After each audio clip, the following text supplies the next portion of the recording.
नमस्कार। India debate में आप सबका स्वागत है। मैं हूं आशुतोष पाठक।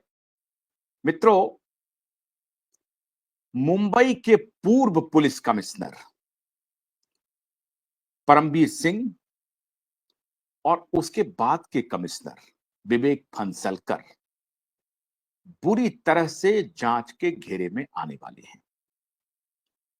अब इससे किसे होशियार रहने की जरूरत है? होशियार रहने की जरूरत है नए पुलिस कमिश्नर को। नए पुलिस कमिश्नर पर बहुत बड़ी जिम्मेदारी आ गई है और अगर नए पुलिस कमिश्नर में ने थोड़ा भी बायां दायां इधर उधर करने की कोशिश की तो आप मान के चलिए ये भी उसी श्रेणी में खड़े हो जाएंगे जिस श्रेणी में विवेक फंसलकर और परमबीर सिंह खड़े हैं।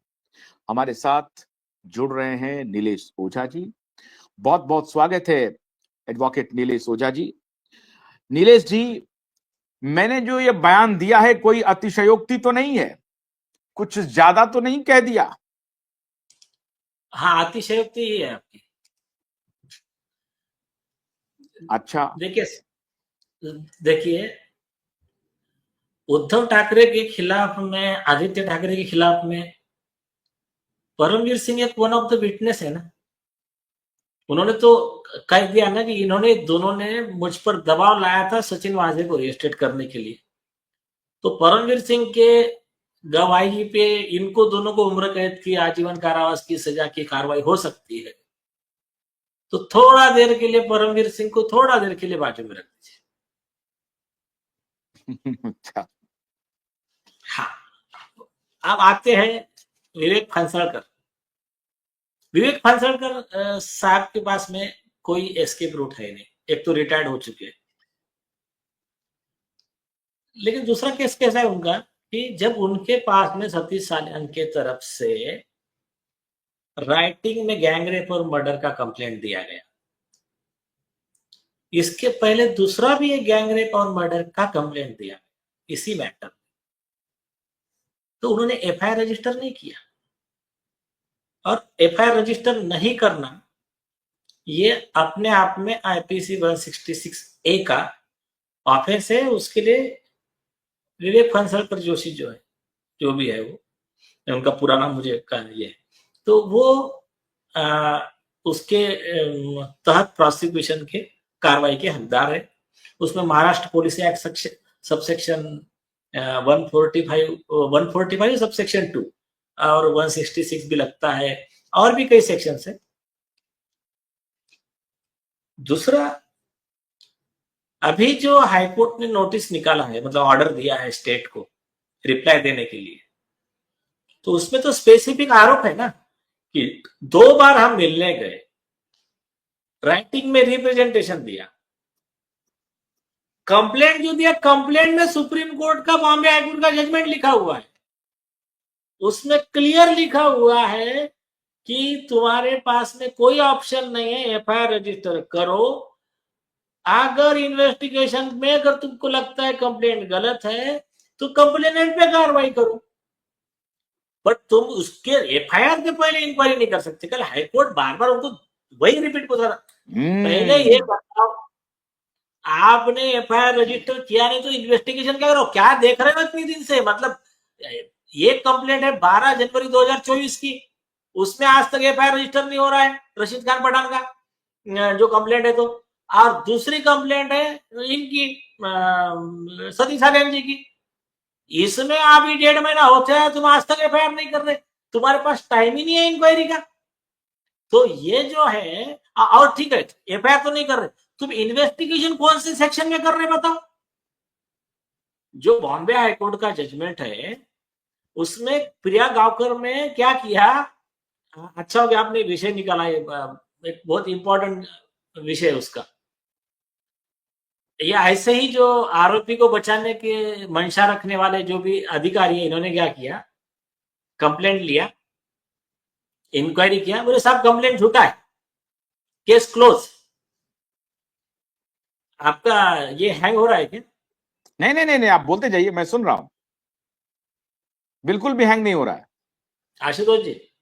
हाँ नहीं, बिल्कुल भी हैंग नहीं हो रहा है, एकदम फर्स्ट क्लास चल रहा तो है। उन्होंने, पुलिस ने क्या किया, पुलिस ने कंप्लेंट को, हम्म हाँ ठीक है, तो पुलिस ने कंप्लेंट को ऐसा ही पूरा बोला, हमने पूरा इन्वेस्टिगेशन कर लिया, इंक्वायरी कर लिया, केस क्लोज्ड, झूठी केस है। हाई कोर्ट ने बोला ये जो तुमने इन्वेस्टिगेशन किया कौन से लॉ में किया है, तुम्हारे पास कोई अधिकार नहीं है इन्वेस्टिगेशन का, वो तुम्हारी रिपोर्ट कचरे के डब्बे में डाल दो, एफआईआर रजिस्टर करो और इन्वेस्टिगेट करो। तो वो केस लॉ इनको देने के बाद में इन्होंने नहीं माना, तो कंटेम्प्ट में ये एसआईटी के मेंबर भी आरोपी है और ये जो कमिश्नर है फनसलकर जो है वो भी आरोपी है। मैंने ये सवाल इसलिए पूछा है क्योंकि आज देखिए कि सुप्रीम कोर्ट ने एक आदेश आया है, जो गुजरात हाई कोर्ट का कोई फैसला था जो 20 वर्ष 25 वर्ष पुराना था। मतलब जो एक्यूज्ड है वो उस वक्त 20-22 साल का था, अभी 52 वर्ष का हो गया है। 30 वर्ष पुराना केस है। 30 साल पुराने केस में सुप्रीम कोर्ट ने ओपन किया केस को और उसको सजा दी है। 30 साल पुराने। मैं ये जानना चाहता हूं नीलेश जी आपसे कि जब कोई वर्दी पहन के आता है, उसकी प्राइमरी ड्यूटी होती है कि कॉमन मैन को न सिर्फ भरोसा देना, उनकी सुरक्षा की गारंटी करना, बल्कि उनके मन में ये भरोसा पैदा करना कि police is for common people. ये अपने मास्टर, पॉलिटिकल मास्टर की खाल बचाना या उसको प्रोटेक्ट करना पुलिस की वर्दी की प्राथमिकता नहीं है। तो विवेक फणसलकर ने एक गंभीर अपराध किया है, गंभीर अपराध किया है, सब चीज को ताके पर रख करके। और जब हाईकोर्ट का ऑब्जर्वेशन ऑलरेडी है कि भाई आप किस सेक्शन में इन्वेस्टिगेशन कर रहे हो, ये अपने आप में ये प्रूव हो गया है कि विवेक फणसलकर के खिलाफ क्रिमिनल प्रोसीडिंग्स होनी चाहिए। और ये हाईकोर्ट और सुप्रीम कोर्ट दोनों के इसका उल्लंघन है। अरे मैंने बता दिया ना, अभी जो लॉ बहुत सिंपल है, 2+2 4। अभी मैं आपको एक मिनट बताता हूं। ये देखिए जो एग्जिबिट है, ये रिसीव्ड कॉपी है इनकी पुलिस कमिश्नर ऑफिस की। ये हमने कहा कि इसी को एफआईआर ट्रीट करो, ये बॉम्बे हाईकोर्ट का जजमेंट है, इसी को एफआईआर ट्रीट करना पड़ेगा। एक उसके नीचे ये बॉम्बे हाईकोर्ट और सुप्रीम कोर्ट के जजमेंट दे दिए।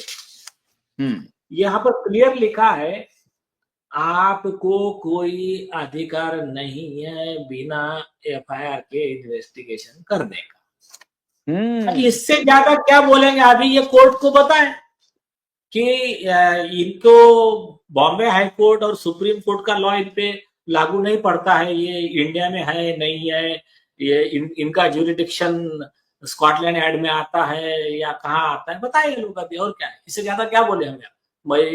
मतलब अभी कॉमन मैन सवाल पूछे अभी ये सब चीज।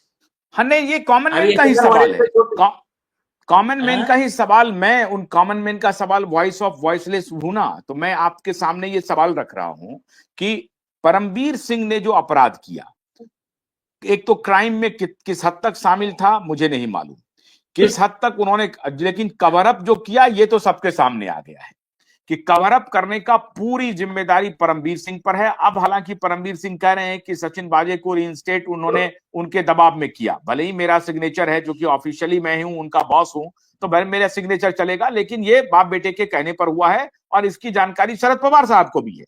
मेरा ये कहना है कि चलो ये तो उसकी बात है और इस मामले में वो पल्ला झाड़ रहे हैं और उनको हो सकता है कि उनके स्टेटमेंट पे जैसा आपने कहा उनको सजा भी हो सकती है।